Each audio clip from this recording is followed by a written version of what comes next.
안녕하세요. 사연을 부탁해입니다. 오늘의 사연을 소개하겠습니다. 결혼 전부터 남편에게는 단점 하나가 있었습니다. 딱히 대식가도 아닌데 꼭 맛있는 것을 쏙쏙 골라 먹는 버릇이 있었어요.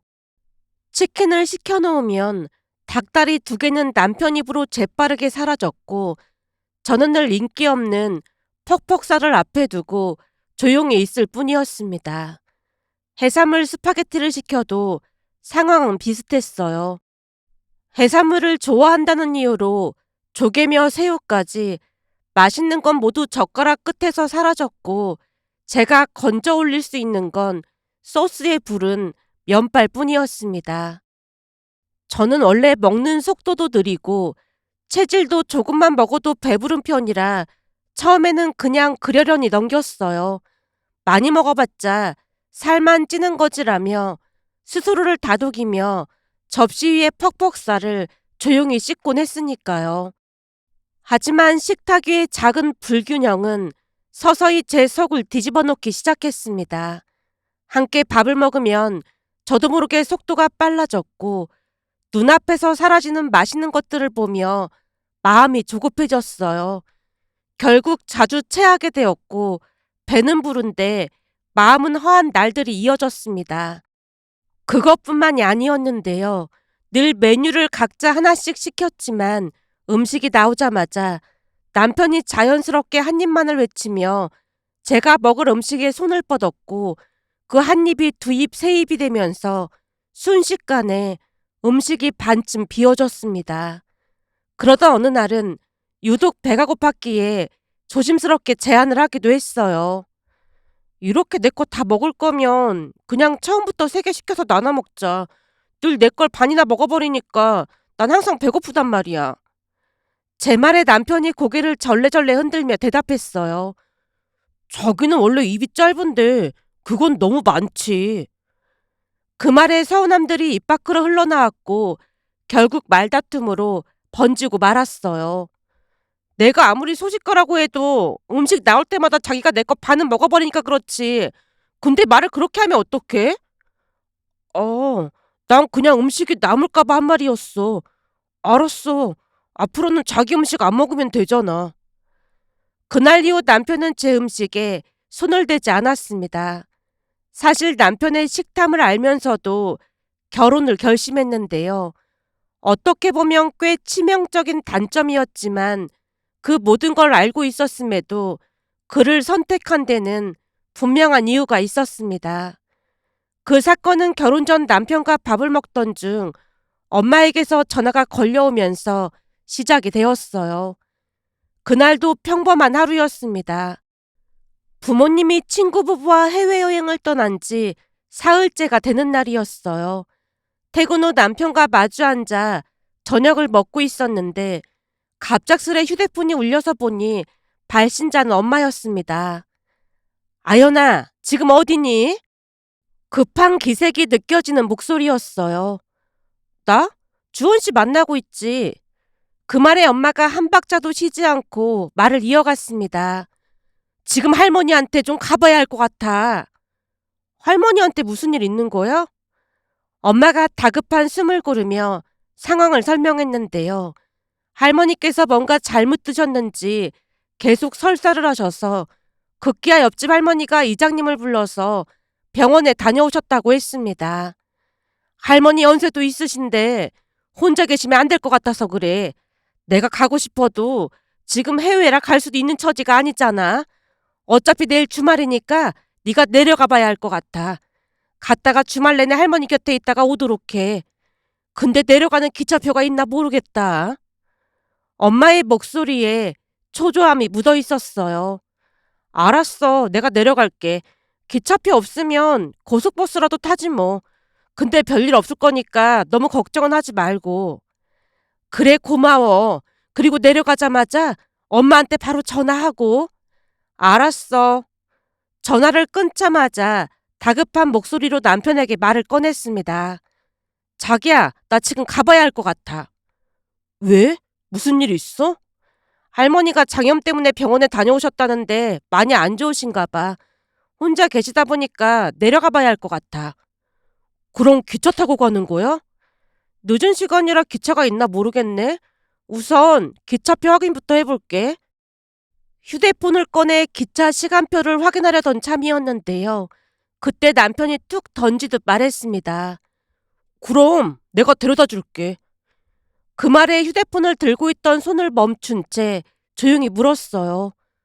자기 지금 뭐라고 했어? 지금 시간에 기차 없을 거야. 거기다 고속버스 타러 이동하는 시간도 있는데 내 차 타고 내려가면 바로 갈 수 있잖아. 그러니까 내가 데려다 줄게. 아니야. 가까운 거리도 아니고 그럼 자기한테 너무 미안할 것 같아. 그 말이 끝나기도 전에 남편이 자리에서 일어나 제 손을 잡았습니다. 할머님 편찮으시다면서 지금 그런 걸 따질 때가 아니잖아. 얼른 나가자.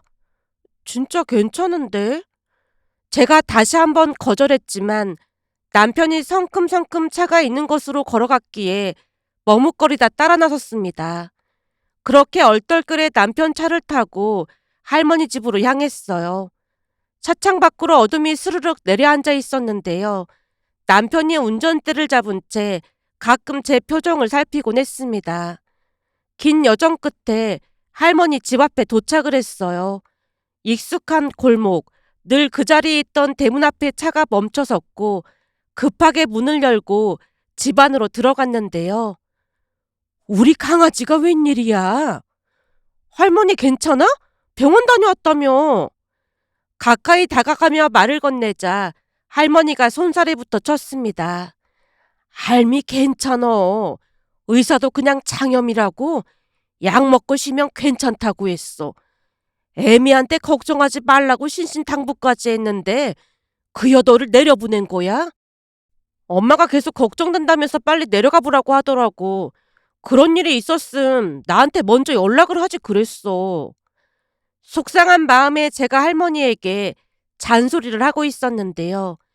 때마침 남편이 주차를 하고 집 안으로 들어서고 있었습니다. 낯선 인기척에 할머니의 시선이 그쪽으로 향했고 얼굴에는 묘한 미소가 번졌어요. 그때 말했던 그 남친인 거야? 그 말에 웃음이 새어나오고 말았는데요. 평소 장난처럼 남친이 있다는 말을 자주 했더니 할머니가 제 말투를 흉내내고 있었거든요. 맞아. 할머니 손녀 남친이고 이름은 이주원이야. 할머니 아프다고 하니까 데려다 준다고 해서 같이 왔어. 아이고, 미안해서 어쩐다니. 순간 남편이 할머니에게 다가와 정중하게 허리를 굽혀 인사를 했어요. 안녕하세요, 할머님. 처음 인사드립니다. 인사가 끝나자마자 할머니가 두 손을 뻗어 남편의 손을 덥석 잡았습니다. 괜히 나 때문에 고생이 많았네. 정말 미안해요. 아닙니다. 오랜만에 아연이랑 드라이브도 하고 좋았습니다. 말도 예쁘게 하네. 밥은? 밥은 먹은 거야?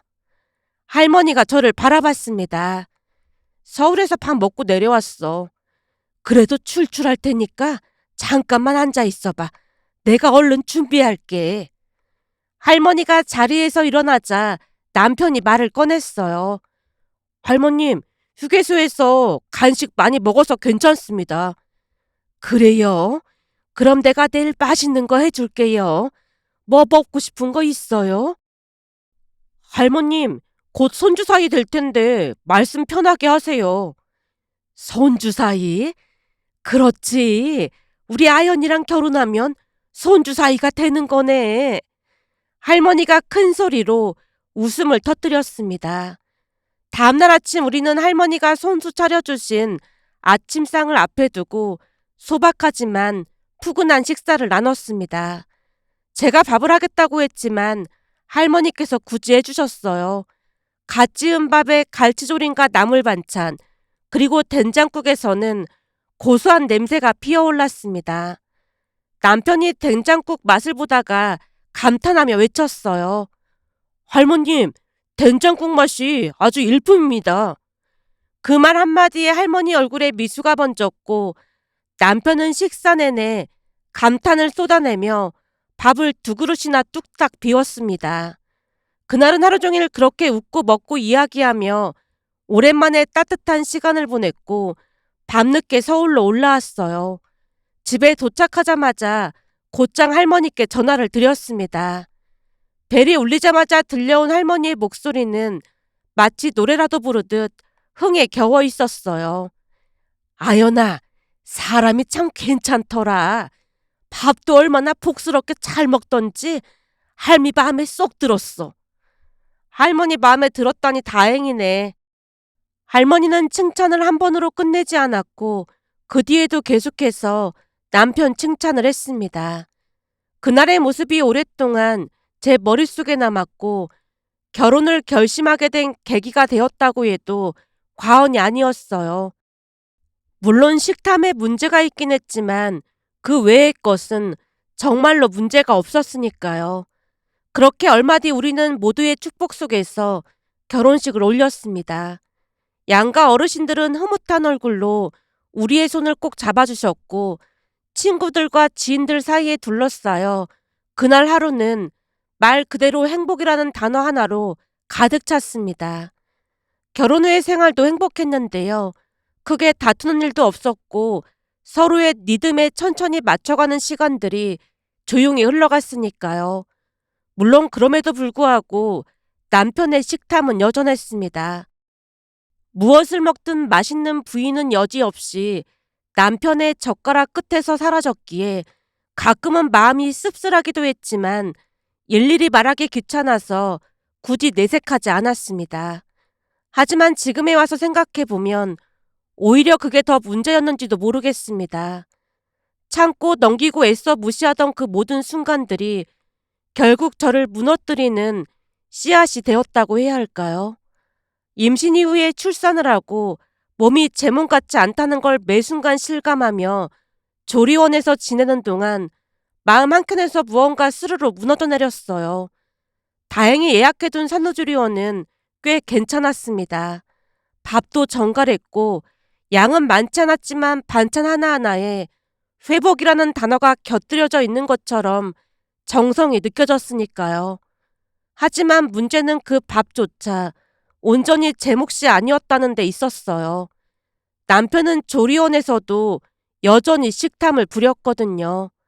남편의 식사도 따로 신청했으니 먹는 건 당연했지만 남편의 젓가락은 언제나 제 쪽을 향했다고 해야 할까요?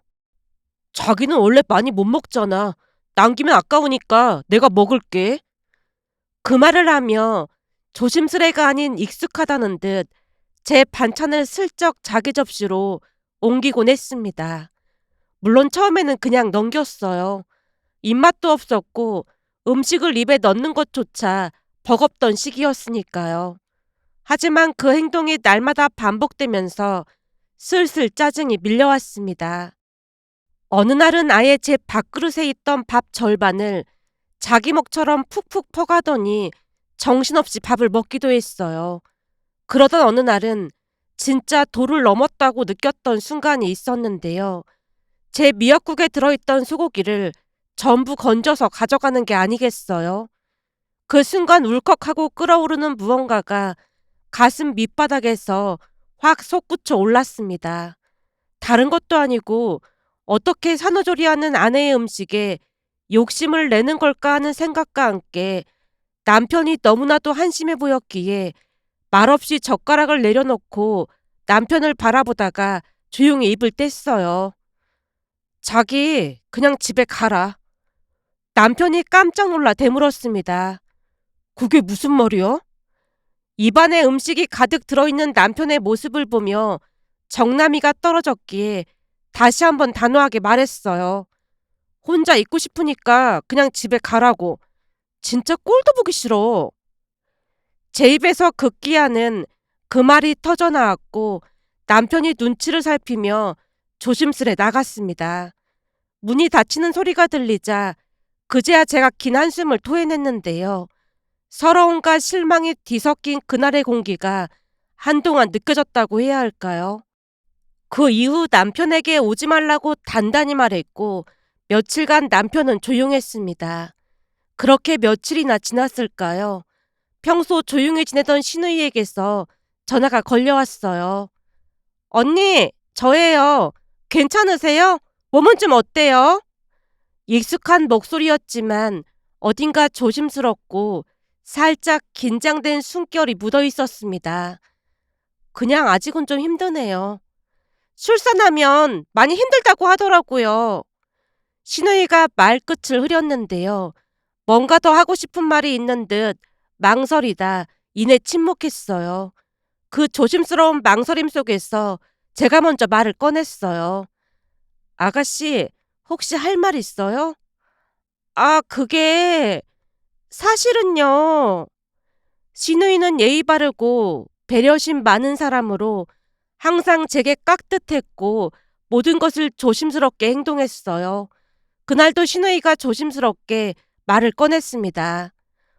어제 오빠가 집에 와서 하는 말이 언니가 화가 많이 난 것 같다고 그랬거든요. 오빠 말을 듣자마자 엄마가 걱정이 된다면서 전화 좀 해보라고 하셨어요. 그 말에 저도 모르게 긴 한숨만 내쉬고 있자 신우이가 말을 이어갔습니다.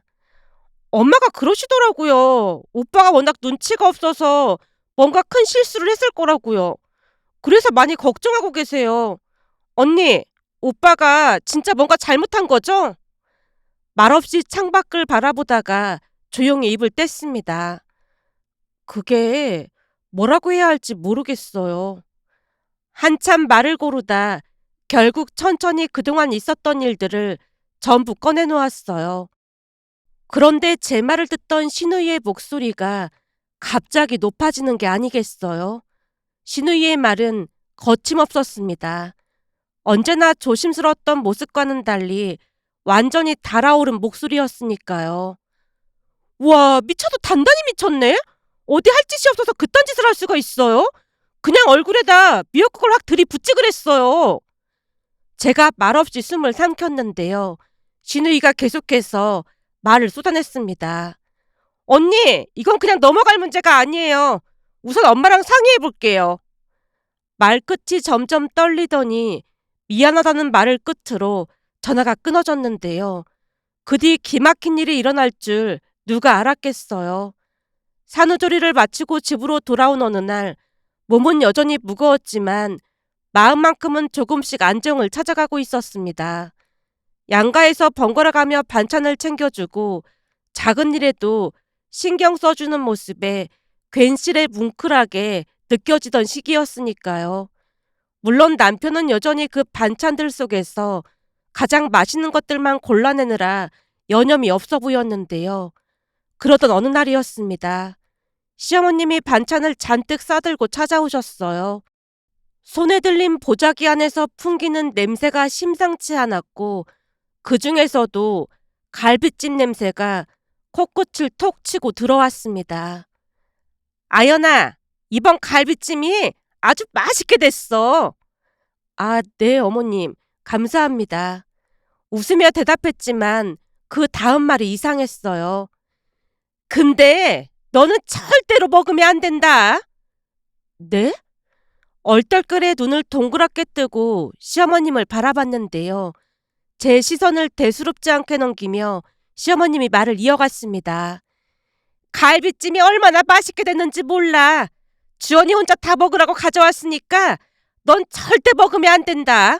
알겠지? 하나도 먹으면 안 돼. 아, 네, 알겠습니다. 그날따라 그 말이 묘하게 서운하게 들렸는데요. 역시 팔은 안으로 굽는구나. 그 씁쓸한 생각이 마음 어딘가를 툭 건드렸으니까요. 그리고 그날 저녁 남편이 퇴근하자마자 들뜬 목소리로 말했어요. 자기야, 엄마가 갈비찜 한 수 태웠다며? 냉장고에 있어. 역시 우리 엄마밖에 없다니까. 손만 씻고 나온 남편이 곧장 갈비찜을 내어 혼자 숟가락을 들었는데요. 어찌나 정신이 없이 먹던지 그걸 보는 것만으로도 입맛이 뚝 떨어졌습니다. 그 와중에 시어머님에게서 전화가 걸려왔어요. 아연아, 넌 갈비찜 절대로 먹으면 안 된다. 절대 먹지 마. 네, 안 먹을 테니까 걱정하지 마세요. 평소보다 조금 쌀쌀맞게 전화를 끊었어요. 그런데 얼마 지나지 않아 집안에 묘한 기운이 감돌기 시작했습니다. 왜 이렇게 배가 아픈 거지? 갑자기 남편이 화장실을 들락거리기 시작했어요. 정확히 몇 번을 갔는지 세지는 않았지만 10번을 넘게 들락거렸을 무렵에는 소파에 널브러진 채 휴대폰을 꺼내 스피커폰으로 시어머님에게 전화를 걸었습니다. 엄마, 나 계속 화장실 가고 있어. 아무래도 갈비찜이 뭔가 이상한 것 같아. 혹시 상한 거 아니야? 그 말에 시어머님 대답이 걸작도 그런 걸작이 없었다고 해야 할까요? 그래? 거참 신통방통하네. 신통방통하다니.